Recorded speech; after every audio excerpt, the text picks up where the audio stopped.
right. We are back 2:00 in Lancaster in the Gardener's Mattress and More podcast studio, broadcasting Lancaster Connects to you live every Monday at 2:00. Happy to be here. Did you have a nice weekend, Ben? I did. It was a beautiful, I think every weekend in October so far has been just gorgeous. So we did a little hike on Sunday afternoon. Actually did a college tour with Amelia on Saturday morning. I know you went away and had some outdoorsy time. Yep. It's just like the joke in Pennsylvania around here sometimes is like you get a week of spring and a week of fall, right? It goes right from winter to summer or summer to winter. But man, it's been like the most perfect fall I think I can remember. Yep. If you're a Friday Night Lights fan, participant, observer, watcher, can you be a football watcher? You can be a football watcher. Yeah, sure. You've had just beautiful weather. Like I was talking with my wife about that. Like every football game for our son has just been really nice. So let's hope it continues through playoff time. And that's that. Are you one of these people that's hoping for a big winter, like a big snow winter? I like snow. I don't mind it either. Yeah. I just want it to happen where it doesn't affect business here at the store. 100%. It's like, happen and go quick. Right. A big snow happen over a 2-day period, and then you get back to normal. Yeah. 6 weeks cumulative store closure or effect. The one winter we had, not so good. Yeah, that's not so bueno for Lancaster Connects and the Gardener's studio and everything that has to happen to make the show happen. That's true. That's true. Some white fluffy stuff is good. Yeah, it's good. Yeah. But you know what else I realized as we got fall leaves turning, temperature getting colder, a little bit of frost this morning. This is the last show of the year on daylight savings time. Oh my gosh, is that this weekend? That's the second.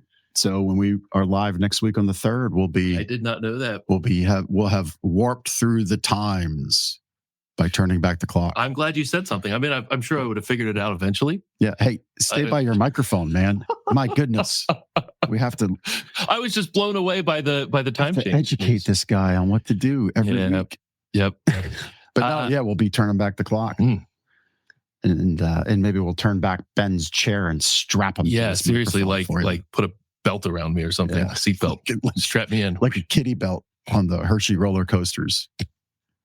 Keep you strapped into your podcast chair and microphone. Might help. All right. Well, what's John's saying here? What's happening now? John, our buddy John Arisman. Mr. Lancaster, John Arisman. Yeah, we're huge fans of Waking Up Happy. So I'm going to talk about that in my Sleep Better tip later. But we've been starting off the shows with a mattress buying tip. And so to help you when you're thinking about investing in a new mattress, and we would hope that's here at Gardener's Mattress and More, which, by the way, we have our 35th anniversary savings. That's going to wrap up. And, thankfully, daylight savings time, I guess, doesn't affect the sales dates, although it just affects when you get in and how much sunlight you have. True. But our sale wraps up on the 2nd as well. So Sunday, November 2nd will be the end of our anniversary savings for our 35th year celebration. So this week, great week to shop. But the tip that I have for you is consider what you have experienced, both positive and negative, what you love about your current mattress, but that has waned over the years. So maybe you love something when you first got it, but that love affair with it has turned cold and you're looking for a new partner in your mattress to support that great sleep. Or you go on a cruise or you stay in a hotel and you really love what you're sleeping on. Think about that and bring that to us and discuss it with our team and what you like, what you don't like, and really get focused in on what your body enjoys and doesn't. And that will help frame and find a better fit. So be engaged in your mattress buying more so than just the price, more so than just the size. Tune into what your body likes. And that's my mattress tip for this week for you. Yeah, we see that all the time. People go away and then they sleep so much better away. They get home and they're like, oh, this mattress sucks. I need a new bed. Yeah. See that all the time. Unless you're like me at my buddy's cabin and then the mattresses are all pretty rough. Yeah. And cabin mattresses are. And the only thing that helps is the amount of bourbon, but that's not good either. And so I think the deal I'm going to strike is like, hey, I'll bring you a new mattress, but it's my mattress when I'm there. I lay claim to it. Now, how many mattresses are in the There's like 6 in the bunkhouse area. Yeah. So well, I'd have to lay claim to the one I donate, I guess. Yeah. It's mine. Yeah. I think that's a doable deal. I think it's a deal. Feels like they would allow that. So anyway. Well, you want to introduce your guest because you're really connected to our guests, like so neighbors and friends. Today's guest is the Literacy Council of Lancaster, Lebanon, and we've got 2 guests that represent that great nonprofit. We've got Cheryl, and we've got my neighbor, Mr. Bill Morgan, who is a board member of, again, Literacy Council of Lancaster and Lebanon. Cheryl and Bill, welcome to Lancaster Connects. Thank you. We're glad to be here. Yeah. Bill, you've been talking to me about this show for the last handful of months. Have to get on. I'm glad we were able to get this set up. And we're excited to learn more about what the Literacy Council of Lancaster, Lebanon does. So I guess we're just going to jump right in. Cheryl, you're the executive director. You know this program inside and out. Why don't you tell us a little bit about what the Literacy Council of Lancaster, Lebanon is, maybe how it began and what you do there. Sure. Thanks, Ben. Yeah. So in the early 1980s, our partner and a well-known program in the Lancaster community is Lancaster Lebanon IU13. And they were providing a GED program, which is a high school equivalency test that people can take in Pennsylvania to get a high school diploma. And they were recognizing that there was a growing challenge in their program with people coming in who were struggling with very basic literacy skills. They were struggling with reading and very beginning level math skills. And at that time, there was a gal working at the IU named Linda Cullen, who was pretty well known in the literacy community at that time. And she was hired to develop a program to support about 600 refugees across 23 counties in Pennsylvania, many of whom needed to learn English. And back then, Lancaster and Lebanon counties didn't really have a Literacy Volunteers of America program. Nothing was really available at the time. So to address both skills gaps that low-level people had who were in these like high school equivalency programs and to help people learn English, IU13 helps support the creation of an LVA, a Literacy Volunteers of America program right here in Lancaster and Lebanon counties. And that really marked the birth of the Literacy Council. And then 40 years ago, we just celebrated our 40th birthday on May 23rd. The Literacy Council became a 501c3. So we incorporated and became our own nonprofit organization. And today, our mission of success through lifelong learning and learning for life really does guide everything that we do. We have 3 strategic pillars to really help our students, become independent, to thrive as adults in our community. And those are career mobility, digital excellence, and access, opportunity, and belonging for everyone in our community. And a few years ago, we built our literacy and learning success centers, which is the public-facing part and the instructional program that we provide in Lancaster and Lebanon counties. So while we have grown a whole lot over the years, we do remain a boutique kind of an organization that can meet people where they are and help design a personalized and individualized program to meet their needs and help them achieve their goals. That's great. That's great. We're going to dig into more about the programs and the impact that you have. I'm curious, how did you become involved, and when did you become involved? Yeah, so I started my career out in social work, and I was working, in a clinical environment. And when I became a mother at 30, I realized that I didn't want to work that kind of a job with that kind of a demand and be gone so much from home. So, I was home with my new baby, and about a year into that, I was seeking some volunteer work and found IU13 as like offering to volunteer, and they gave me a job teaching GED classes at the VOTEC in my neighborhood. And so I fell in love with this work. I fell in love with adult literacy, and I spent quite a few years at IU13. And then when the former executive director of the Literacy Council retired, I was approached and asked if I would consider stepping in and taking over. And I have never regretted a single day here. That's awesome. And yeah, Bill, you're on the screen here. You're a board member on the Literacy Council of Lancaster, Lebanon. How did you become involved, and when did you become involved? So one of our customers is a board member, and I don't even know what we were talking about, but we started talking about some of his interests, some of the things we do outside of work. And he started talking about literacy and how, not just literacy, but adult learning, and how it's had such a huge impact on his life. And I started talking about some of the passions I had in assisting people, especially some of the interests I had was people getting out of prison, and the tough challenge it is to get back into society, and the amount of education levels are so severely limited for those who go into prison and then come out. And then we just got into this whole adult learning, and the amount of people in Lancaster, Lebanon, who clearly are illiterate in reading or mathematical skills, which Cheryl will get into, but the literacy rates are so significant. And actually, when they were scrolling through the website there, they would start hitting percentages of 21, 22%. And it just drives a passion. It makes I'm president of a company where I have what's construction. So construction, you generally don't think of the most educated people in construction. And most of my people are very educated. But now, coming into this, you realize what an impact it is if they didn't have the math skills and the communication skills that we require. And again, we're construction, not even to mention some of the other industries that require this. So that's how I got involved. Yeah, and how long ago was that? Oh, just a little over a year and a half. Yeah, that's awesome. I'm a newbie. Yeah, awesome.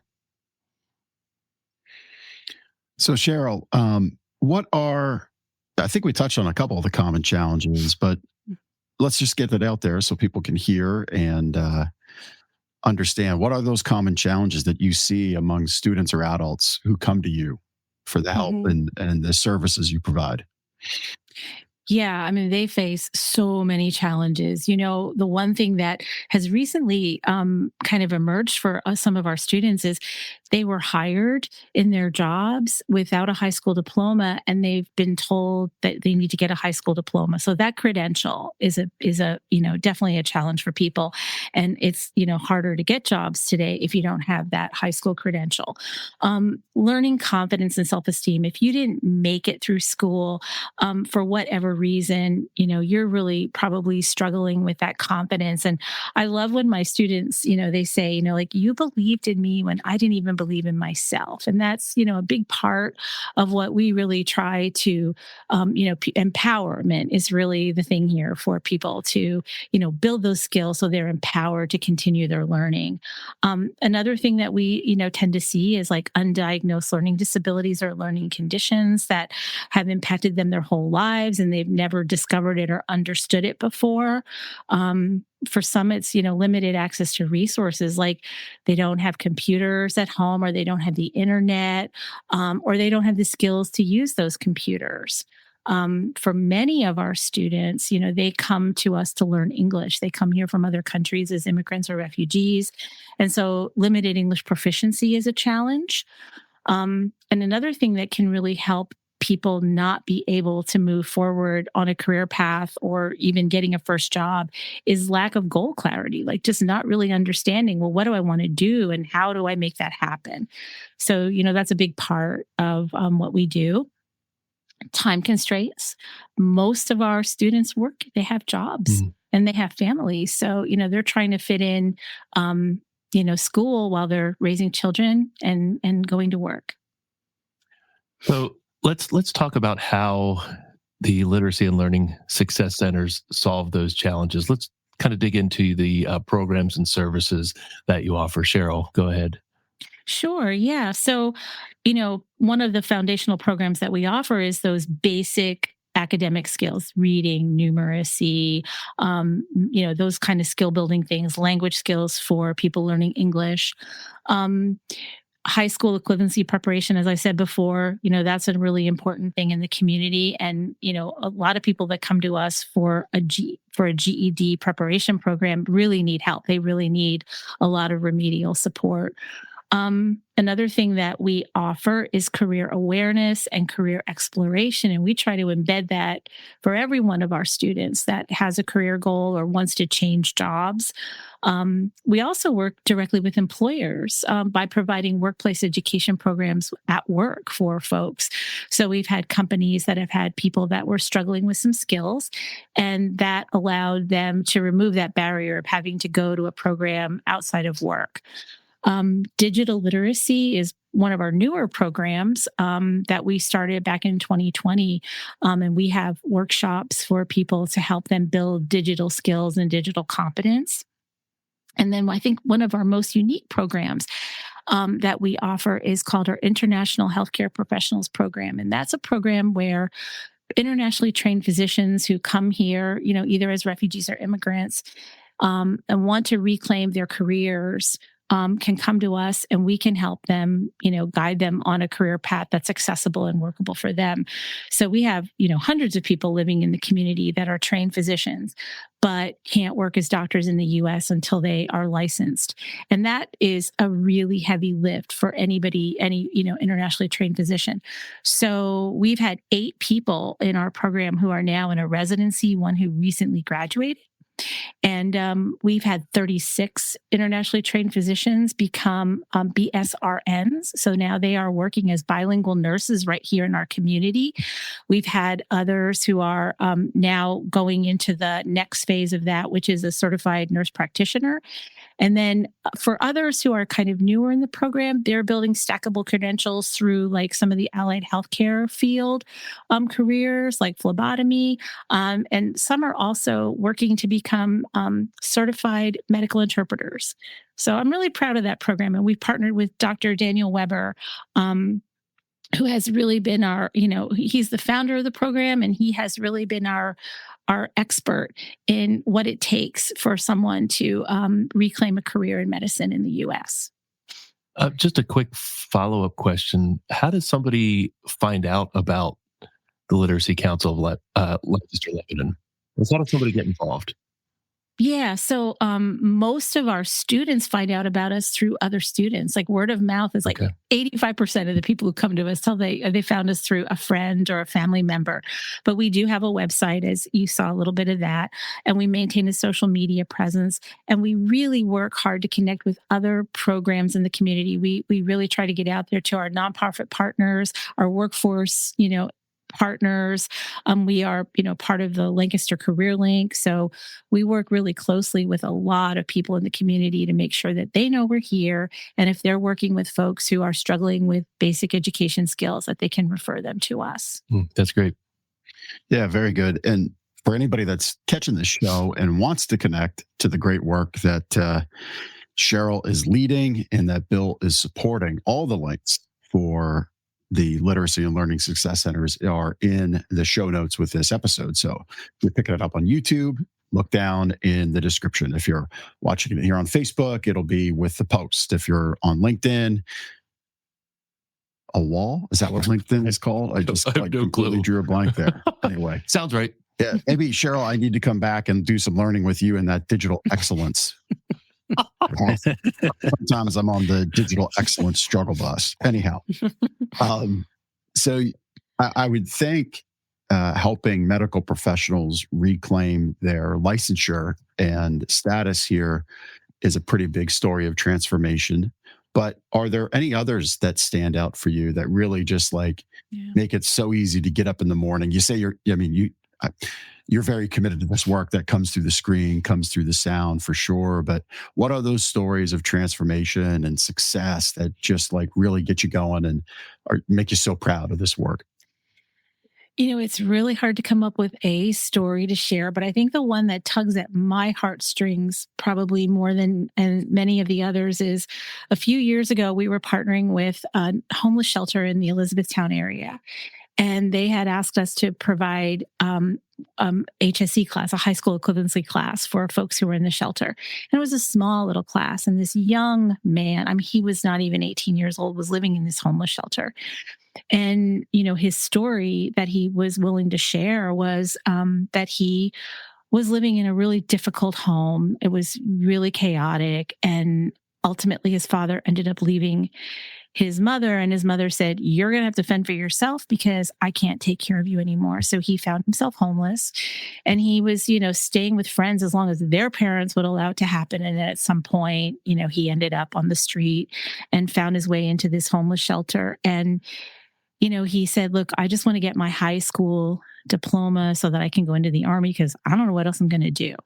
And it turned out that he was an incredibly bright young man who certainly had a lot of potential.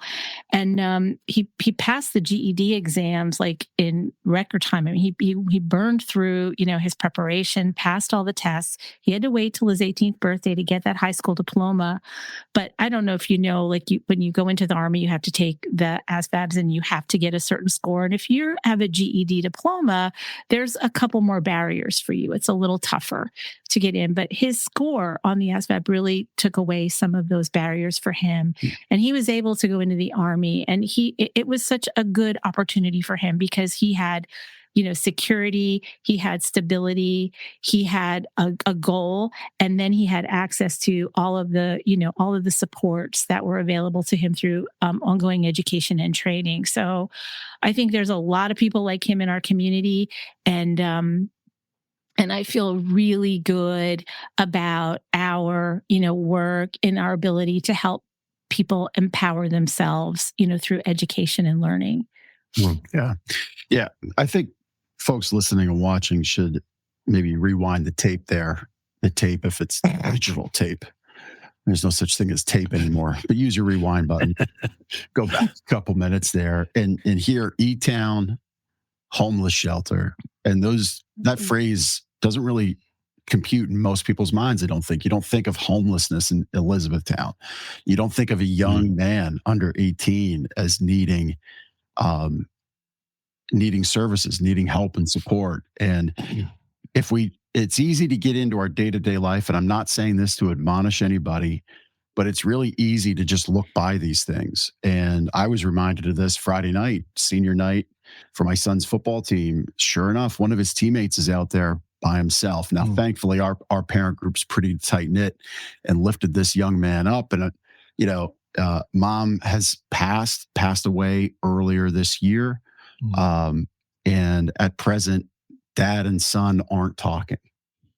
And so there's son walking alone on senior night. And I'm not trying to equate these two stories that Cheryl shared in this one, but to me, that's how it begins to happen. That's how that's how our neighbors, that's how our friends start to fall off, as these little kind of like death by thousand cuts, so to say. And if we don't watch for our neighbor, for our friends, that's how homeless need in Elizabethtown props up. And there's been great people who've come through Elizabethtown on our show serving Elizabethtown with a lot of supports and services. And here's Cheryl and her work supporting this young man. So I would just urge everybody to really pay attention. And it's easy. I know we all have our lives to live, but it's easy to let that fall by the wayside. When a moment like this, you pick up the show, comes along, really ask yourself, what could I do in my neighborhood to help? What could I do to serve? Could I share this show? If I could piggyback on that, I'm just going to give a personal story why I'm one of the reasons I do what I do, other than what our company does. My brother had learning disabilities. He was dyslexic, and from an early age, he was recognized with almost genius level IQ. You know how they rate kids when they're in elementary school very early on, except he couldn't read. And he'd always figure out ways to get around it and fudge things.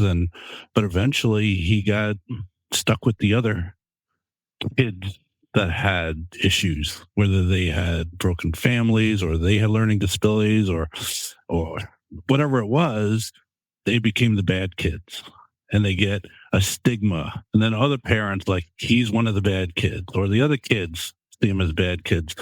So my brother ended up just not finishing high school till much later, got his GED much later, got in and out of trouble, was in jail, and eventually he found his way out, but he didn't have a support network, and he just saw himself as stupid. And he wasn't. He was a genius level IQ, but he couldn't read.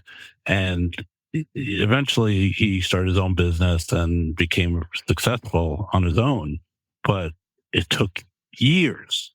And this happens over and over and over again in every school. It doesn't matter if you're Manheim Township, Hempfield, or Columbia, McCaskey, Reading.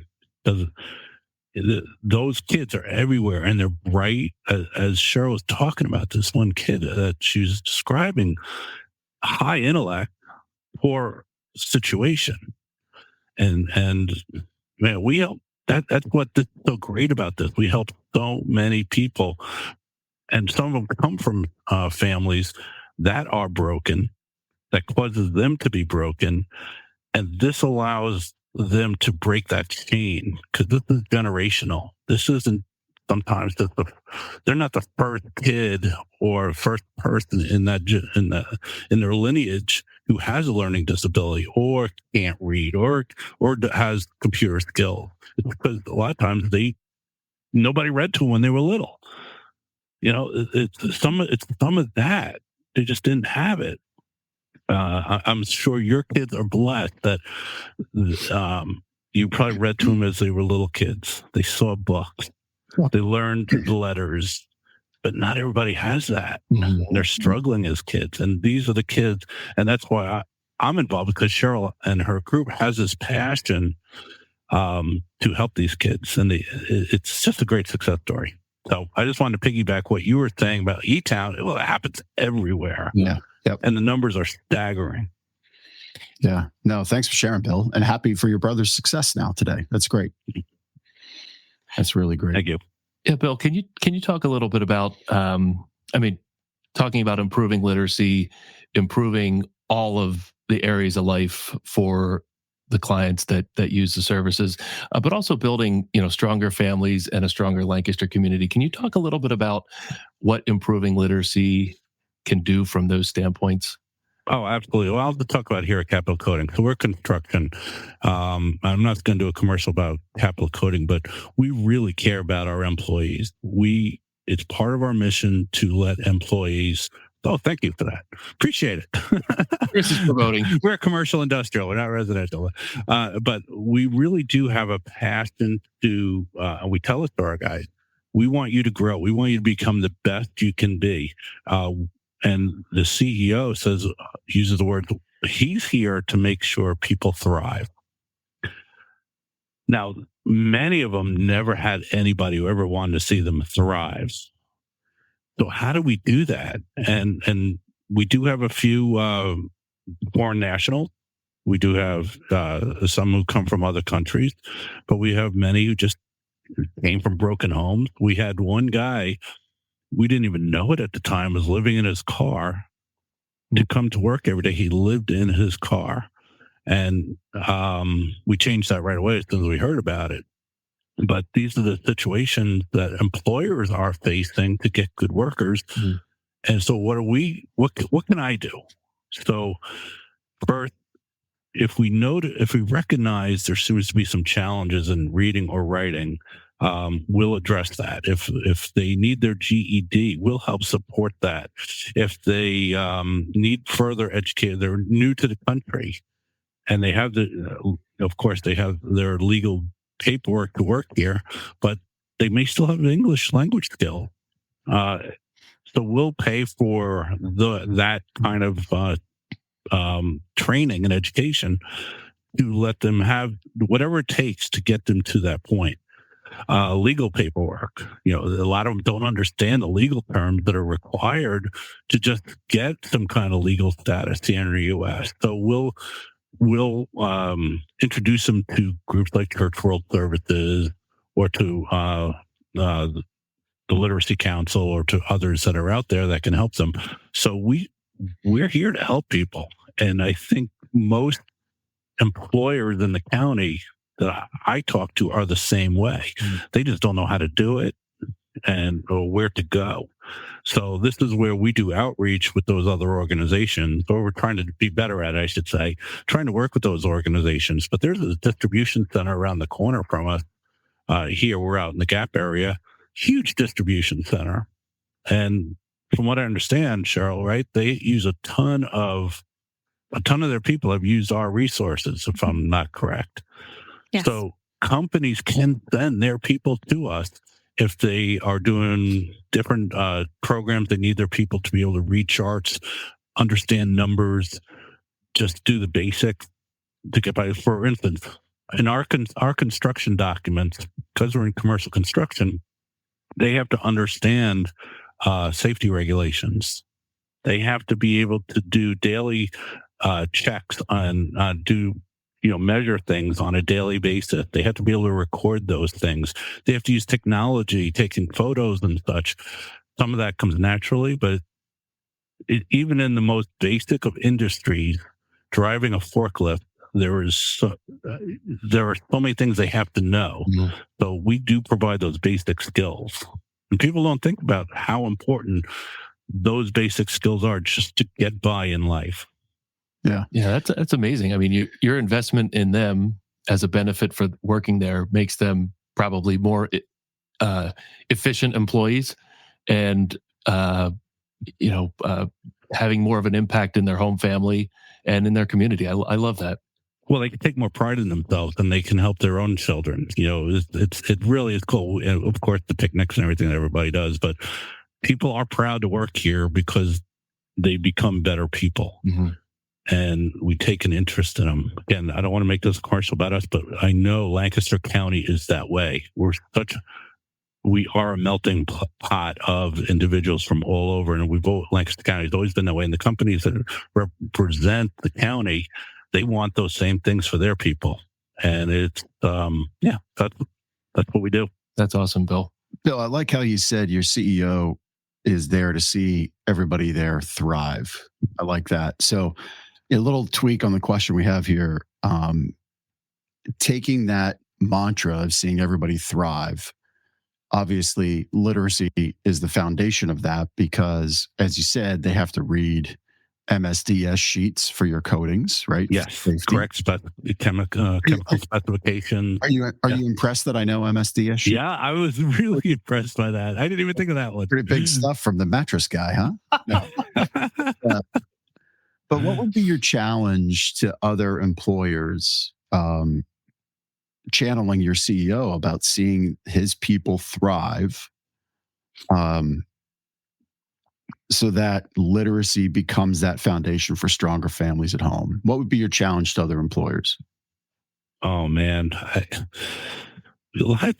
So we had a guy in here one time filling out an application, and I could see he was struggling with filling in the blank. And without embarrassing him, I asked our HR person, hey, he is clearly struggling with either understanding the basic boxes on the application or writing. And I didn't know what it was. So I asked her to work with him and please just stand by and say, hey, for this, I need you to do this. This, I need you to do this. And that could have been they couldn't read. It could have been they see the letters different and can't understand what they're doing. It could have been they just don't understand what the words mean. But this happens all the time. And we lose so many, not us, but I mean, in general, to answer your question, companies don't realize how difficult it is they know how hard it is to get people, but when you're talking in the trades and manufacturing and some of the retail, how we are all looking for good people, but the good people may be a little embarrassed so they don't show up. Mm.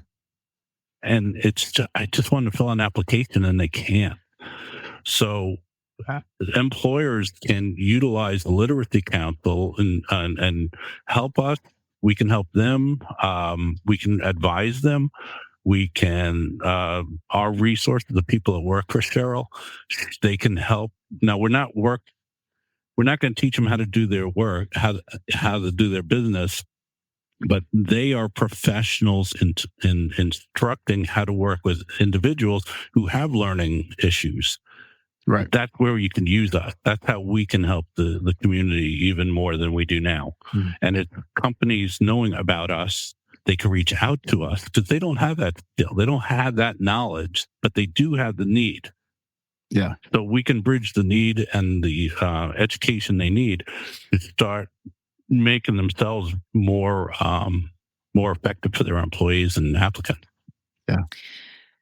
Yeah, if I could just add, Bill, to what Bill's saying, I think part of what I would wish for and hope for in our employer, community with our employer friends is recognizing that this is really a big deal. Like this is like a lot of people don't see it because you don't have an experience with it, or people are very good at masking, the struggles that they have. But, when you look at the data, there's a lot of people living in this community and you likely know somebody.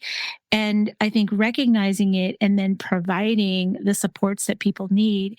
And I think setting your bias aside, because sometimes, people look at an adult who's struggling with some of those reading skills or didn't get a diploma, that it was like a personal failing. And, nobody sets out in life to fail. Nobody sets out in life to fail school. I mean, stuff happens to people. Things happen in the home that derail somebody. Like I think about a kid who's, parents have to move a lot and their parents are struggling. They're working, multiple jobs just to keep the household going. So there's a lot of pressures on families and, just recognizing that this could happen and that seeing people that we serve in our community as emerging workers, as people who would be worthy of the investment of just a little bit of skill building can get them ready to be really good employees and really successful in the workplace. That's great. Question that you mentioned, you have a lot of partnerships and collaborations with other organizations in the community. Mm-hmm. Can you talk about some of the ones that are most meaningful to your organization? Yeah, sure. So I mentioned IU13 before. IU13 is our single most important partner. We work collaboratively on grants. We work collaboratively on providing a full menu of services for students, so we don't have to duplicate, but create complementary services, which makes community resources like more efficiently run. We partner with the U.S. and the Pennsylvania Departments of Education. They have been the backbone of adult and family literacy education since the 1960s, and that has always been grounded in workforce development. And then you can see like some of the other partners that we have in the community. They're both national and local. Pro Literacy is, a national organization that provides professional development. PACE is our statewide professional association. Locally, we partner with, foundations like the Steinman Foundation and others to help us with funding. We work with our workforce development boards in both Lancaster and Lebanon counties. We work with our chambers of commerce. We work with our libraries. We really try to do extreme partnering so that we can get the word out to the community and we can reach people who need the services, and then find ways to build efficiencies into the service delivery. Very good. Very good. So for both of you, what would be that first step that local schools, other nonprofits that have good people that maybe they're just not connecting with because there's some literacy obstacles in between their volunteers and them, businesses, what would be that first step for them to utilize your reach and impact for their organization? We'll let Bill go first and then Cheryl. Well, obviously, if you just typed in literacy in Lancaster County or Lebanon County, we will come up. One of the things is their teachers, like Cheryl came from social work, their teachers all have a passion, and those teachers can assist us in helping their students. And again, just getting the word out to their educators that the education does not have to end at the end of the school day. because we have programs after hours. As a matter of fact, again, ours is adult education, but we have after hours programs where they can get their they can get educated in whatever that problem area is, whether it's reading, writing, technology. There we go. Thank you. It's just getting the word out. We could use volunteers. We could use, people that want to help other people. There are young people who want to help adults. That's also very helpful if they want to give back a little bit that way. So, Cheryl, I'll turn it over to you. You've been doing this for much longer than I have. Sure, Bill. Yeah, I think one of the things that is really important that I don't think we said at all today is that every service at the Literacy and Learning Success Centers is free. There's no charge for anything. We provide the instructional programming. We provide all the textbooks and all the materials and supplies that students need. And I think, like Bill said, like if you're a community member, know about us, learn about us, and know that, referring people to us is really easy. Like all people have to do is go to our website. On our homepage, there's a place to say, hey, fill out this interest form. And then they get communication from us about scheduling an intake and orientation.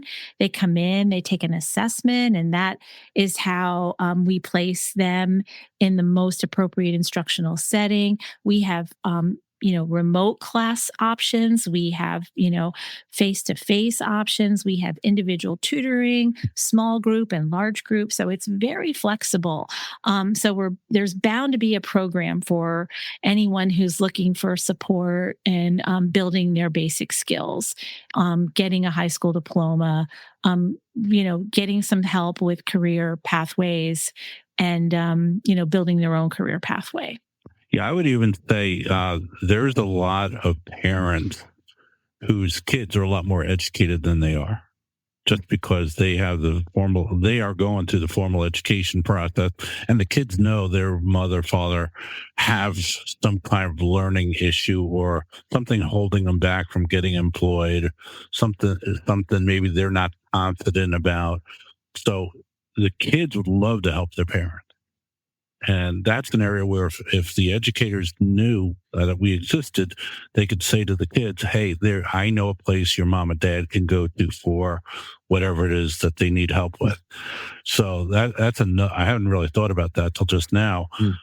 But just getting the word out and letting people know that we exist will help somebody they know, somebody they're related to. So for somebody listening or watching who's moved by what you do and your mission there, what are some of the best ways that people can get involved? Obviously, we're talking about spreading awareness of who you are, what you do. We briefly touched on volunteers. Maybe you could expand on math. We need math teachers. Okay. Cheryl, we were just having this discussion. I hate to interrupt you there, but that was my cue. We were just talking about that. The biggest need we have there's not enough educators teaching basic math skill. And Cheryl, can you explain what a basic math skill is that is considered illiterate? What do they consider literacy or illiterate for no? Oh. Yeah, I don't know. I guess I would use slightly different language, Bill. I would say that when we're looking at numeracy skills and we're thinking about the scope of what we would provide within our program, it would be any kind of math that you would take in high school, right? Like, anything from, basic arithmetic through algebra. And so that's the scope of the math that we're providing in our program to help people pass that high school equivalency test, but then also help people at work. Like in construction, we get a lot of folks that come in who need help with fractional numbers for measuring or, just things like that. If they're reading micrometers or they're reading, tape measures or whatever, some people really struggle with those, with measurement and fractional numbers. So those are the kind of, skills that we're looking for. And, like Bill said, we need volunteer teachers. volunteers are a really important part of our program. We have a grant from the Commonwealth of Pennsylvania to train volunteer teachers to work one-on-one with students. And we have a lot of students that really prefer to learn in a one-on-one or a small group setting. And that's done mainly through our volunteer corps. And so we provide training for them. We provide all kinds of support for them. But we're always looking for volunteer teachers and even people who want to teach digital literacy. You know, we have one digital literacy coordinator and we have a staff member, but boy, they could sure use some help right now. They could use some help either like in the, in the computer lab or even taking on a couple of extra workshops just to expand our capacity and help us reach all the people that are seeking these services, because the funding level that we get is seriously mismatched between what the need in the community is. So our limitation is, how much funding we have and what we can do with that funding to meet the need in the community. Are you part of the Extra Give that's coming up in a month or less? We absolutely are indeed. And that will be our first fundraiser of this fiscal year. That's November 21st. We've been participating in that since the very beginning. And many of you may have heard that there is a budget impasse in Pennsylvania. So when there's no budget in Pennsylvania, there's no funding. And more than half of the funding that we receive to run our programs and services is a combination of federal and state funding. So our funding is frozen. We're not getting any money from the Commonwealth right now until that budget passes. So I would say this year's Extra Give is not important. It's like essential. And, with this ongoing impasse and funding being frozen, we could end up having to make, some tough decisions in the coming months. Will we have to reduce services? Will we have to, pull back on some things? And we certainly hope it doesn't come to that. We have levers to pull. But what the Extra Give will do for us this year is it will help us keep our classes running. It will help support our volunteer tutors and their ongoing, need for technical support from our staff. It'll continue to provide those free resources to the students and help us advocate for them on an ongoing basis. So every dollar that we raise through the Extra Give, we invest directly into the programs and services that support our learners in the community. Yeah. So Extra Give, extra important this year. Extra important. Yeah, this has been a struggle with the budget impasse. We are blessed that in prior years we were able to save and do what was necessary, and we have supporters, private foundations and such. But this year's tough. We need everyone's help. Yeah. Well, and it would be, I think it's wise to say it's likely not just your work, but everybody's work that supports the community that relies on funding. Extra Give's important. So if you connect to what Cheryl and Bill are doing through the Literacy and Learning Success Centers, donate now, right? You can go to their website. All links are in the show notes below, and you can just donate now. You don't have to wait till November 21st. If as you were talking, Cheryl, about your math teachers specifically, it pinged on a theme we talk about often here about time, talent, and treasure. And so if you have that time and those talents as a math teacher, in this example, again, reach out, links with the show notes below, and hit the website and connect and see how you can give back some of that time and use your talents to benefit Literacy and Learning Success Centers would be very helpful, I'm sure. Retirees. We have a board member who is an attorney who's retired, and she's phenomenal. She has the time, she has the drive, she has, she's everything you want in a volunteer because she's so passionate. And she wants to go help people. Just bring other people to help. Right. So. And if you're worried about having to drive somewhere, we have remote options for volunteers, so they can work with students from their home. Yeah, so it's really nice. It's kind of like this. Exactly, just like this. Just like this. kind of like this. So you said the Extra Give kicks off your first event of the fiscal year. So setting aside the budget impasse, because I'm sure we'll get that at some point here soon, hopefully. But what does the next year hold for you, projects wise? What are the needs you have you really want the community to know about as we wrap up our time today?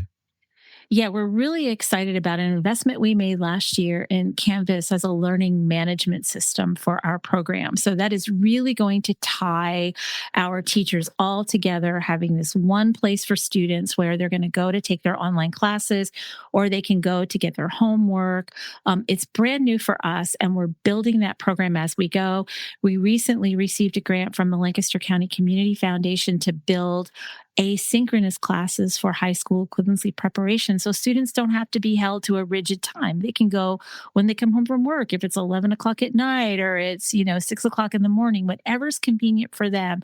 We want to remove as many barriers as possible. And this investment is really going to help us build the highest quality asynchronous and synchronous remote classes for our students, but also give our teachers in the classroom new resources that they didn't have before. So we're excited about it. We're learning about it. I think, this year with the state budget impasse, donations for books is huge because we buy books for students and they keep those books, and it's tough this year. So, textbooks, funding for that is super helpful. But I think we're really looking forward to, navigating our way through this tough time and looking at how, policies at the state and federal level will impact adult literacy and strengthening our program around, the new direction that things will be taking around, a stronger focus on workforce education and workforce development, continuing down that pathway and, building out a strong volunteer corps. Because we had a much stronger volunteer corps before the pandemic. And then it was a little harder for people to volunteer. So now we're just trying to bring our volunteers back and they're coming back and the numbers are growing. They're going in the right direction. That's great to hear. I got to imagine the virtual opportunity is making an impact there, because time can be a challenge for a lot of people who want to donate their time or have the talent to do so, but maybe time is a challenge. So having a virtual option makes a ton of sense there. Your video guy's doing a great job, by the way. He's throwing it in right in real time. I'm loving it. He's all right for a Michigan fan, right, Bill? Well, yeah. Well, they learned something, I guess. But I got to be careful what I say here. There's a lot of we got to watch. Yeah, he's got control over the screen. Right. And put whatever he wants up there. So we got to keep Chris. He's going to put a little pig face or ears on me or something if I'm not careful. He's that might good. Have the Michigan fight song here. Right. Cheryl and Bill, this was fantastic. Yeah, thank you. Thank you for being on. You're both doing amazing work. The whole team there at the Literacy Council of Lancaster, Lebanon, and of course, Literacy and Learning Success Centers. Thanks for coming on Lancaster Connects and sharing what you all do there. Thank you for inviting us today. Oh, yeah. Thank you so much. Really glad you could get us in and give us a second to talk to people. Yep. Yeah, you're welcome. You got a few more minutes with us? Sure. All right. We could do our connection cocktail. Just a few questions to get to know our guests a little bit better. We're kind of reaching the top of the hour here, so we'll have to kind of rapid fire here. So I'll kick it off. Cheryl, do you have a favorite book, a podcast, a TV show? What are you enjoying right now? Yeah, right now I'm totally hooked on Only Murders in the Building. I've been a big fan of that show, and this new season is just amazingly fun. So my wife and I are caught up through episode 1 of this past, or the most recent season. So don't spoil it for me. All right, yeah, great show. Martin Short and Steve Martin. Great. I've been wanting to see that. Yeah, it's weird and wacky and wild, but very, very funny and comedic. So, hey, Bill, same question. Book, podcast, TV show, what do you like right now? I'm a big podcaster, and I'm listening to Diary of a CEO. Oh. And he's a former CEO, British guy. He has the most amazing Diary of a CEO. You think in business. It's not business. it's across the board. If you know who Oz Perlman is, he's a very famous mentalist. Yeah. But he's talking about how he communicate. How does he do what he does? Oh, there we go. Yeah, the diet, and there's so many great people. There's things on health. There's things on how to communicate. There's things.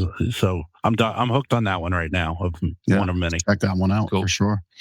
All right, back to you, Cheryl. Favorite? I'm sorry, not favorite. What would be your dream vacation?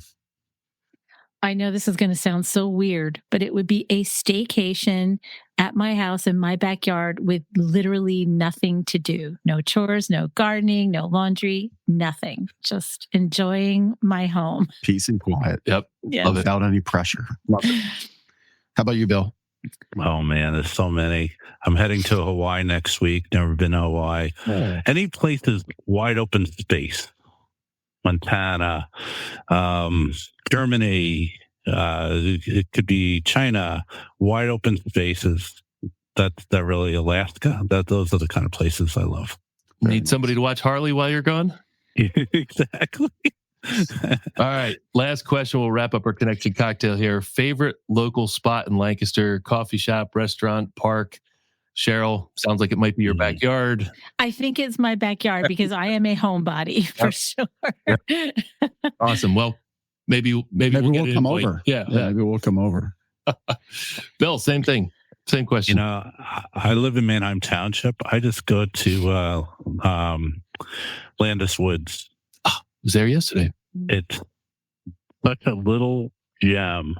You're in the woods. You don't know you're surrounded. It's like being in Central Park in New York. You don't realize you're surrounded by things, and you just walk the trails or whatever. You run the trails, bike the trail, and you could in a half hour you're done. You got your fix. Yep. So that's my little. Yeah, with the 50,000 watts of star power that the Lancaster Connects TV show has. Really, like you ruined the little secret retreat of Landis Woods. There'll be like so many people there. All of that's probably it. Yeah, on it after they've volunteered and donated and helped out with the extra give and made all the connections for the literacy and learning success centers. So, thank you both for taking your time to be with us. Please do those listening and watching, literacysuccess.org. Check out everything. All the wonderful work that Cheryl is leading there. Be sure to hit that donate button. If you got a few extra bucks each month you can give, they would really appreciate it. It'll go to work right here in our community to help people learn, build a great foundation for success in their future. Cheryl and Bill, thank you so much for spending time with us today. Thank you. This is a pleasure. So much fun. Yeah. Thank you. You're welcome. Have a great afternoon. All right. Yeah, very good. I like those kinds of people that help people helping people. I like it.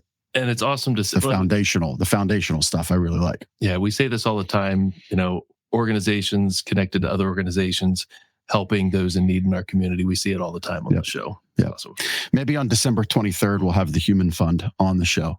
Human Fund. You have to be really tuned into our humor to get that one. People helping people. It's not hard, but it might go right over the head of some. Chris got it. Yeah. But what doesn't go over the head of everybody else is sleeping better. And that's my sleep better tip for you this week is, sleep really is a foundation. And I kind of joked, I was with some buddies this weekend at one of our friends' cabin, and there might have been some cigars and some bourbon and some late nights. And boy, I'm telling you, I'm feeling it. I'm feeling it this week. When your sleep schedule goes off, that foundation of sleep disappears. And really the benefit of sleep, and we know this today, I'm wearing an Oura ring. You can kind of see it here. I'm pointing it out. There's all kinds of tracking that you can have to improve your sleep. There's health apps right in your phone when you get your new phone even. We have them in our adjustable bed bases that do wonderful things. But there's all these tools, and all these tools point back to turning back your metabolic clock. We're really at a point in time where we are winding back the hands of time. We're not just going to do it next Saturday night or Sunday morning at 2 a.m. We can do it every day with our health and our well-being, and sleep is the foundational mechanism that supports all of that. It is that important. And so we're at this moment in time where longevity is something I think most of us are looking at. We want to be healthy. We need to be healthy. Being healthy lives to a better life, a more exciting life of opportunity and happiness. And sleep is that foundational part, just like literacy and being able to read and speak and fill out applications and elevate yourself in your career through learning and literacy. Sleep is that thing that really powers everything else about your health. And turning back the hands of time, the metabolic clock, it's a big benefit of sleep. And you'll feel that one each and every day, even though for the 8 hours when you sleep, you're kind of like zonked out of it. It's doing wonders for your life. So that's my sleep better tip. We'll get you more tips like that with our Sleep Better book. Go to gardenersmattressofmore.com/sleep-better. We'll mail you a free copy of that book today. Love it. Love it. Testimonial time here at Gardener's Mattress and More. We got a Google review that came in within the last week from a customer of ours named Marty. He had a wonderful experience with Chad at Gardeners. Chad was very helpful in explaining the various features of platforms and mattresses. Would highly recommend gardeners for your mattress needs. So platforms, we get a question, or I should say one of the most common questions we get is, can I keep my old box spring? Because you sleep on a mattress, but you don't necessarily think about the box spring. It might look like it's physically okay, but any old box spring that you've had for any period of time has wear and tear with it. Just kind of like you might not think of the tires on your car. They need to be replaced. Box springs need to be replaced as well. And it sounds like Marty had some questions. Chad worked him through the options. Platforms could be a wood foundation, which creates a solid platform or surface for your mattress. Could be a power adjustable bed base to put your body in a more comfortable position to sleep, read, circulation. A lot of sleep needs can be improved or corrected by an adjustable bed base. And there's other types of platform beds as well, stylish and functional solid platforms. So thank you, Marty, for your testimonial on Google, and thank you for your business. And and one last reward for all of our listeners, watchers, making it through the end. We have our Gardener's Mattress and More wheel of spins and discounts, a special discount just for our podcast, TV show watchers and listeners only.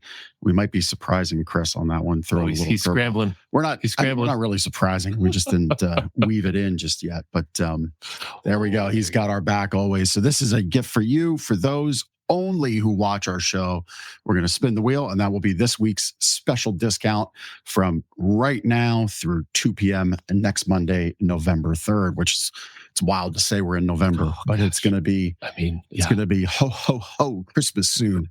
And our discount to you this week is that a free? Hey, how appropriate, right? To the testimonial that you gave, a free bed frame with your mattress set purchase. That's $129 value. So just mention that. We'll let our team know that was the special this week. And because they're busy out there helping other customers right now. But we'll let them know that the podcast TV show only special for those who watch and listen all the way through is a free bed frame with a mattress, any mattress set purchase. That's $129 value. All right. Good stuff. Good stuff. We're on overtime. Great show as always. Thank you to Chris Stone and his wonderful production at Cast Ahead. If you need any kind of remote broadcast production, like Cheryl said, they have a lot of remote learning, and Chris is adept at helping remote learning happen just in this format that we're engaging with you. So please, if you have a need for any kind of production like this, connect with us. His contact information is in the show notes below, and he can maybe help out your organization, your school, your project, your company with this kind of great visual and audio production. So, and I saw the Human Fund up there. I was busy doing the you were doing stuff. Actual, I wasn't messing around like you two jokers. Chris is just. It's okay. Anyway, that's our show for the week. We'll see you next Monday at 2:00. We'll be either an hour ahead or behind. I forget which way we go, but we'll see you next Monday at 2:00. Clocks sort themselves out by just trust your. We'll see you then. Yeah, right. Yeah. See you then.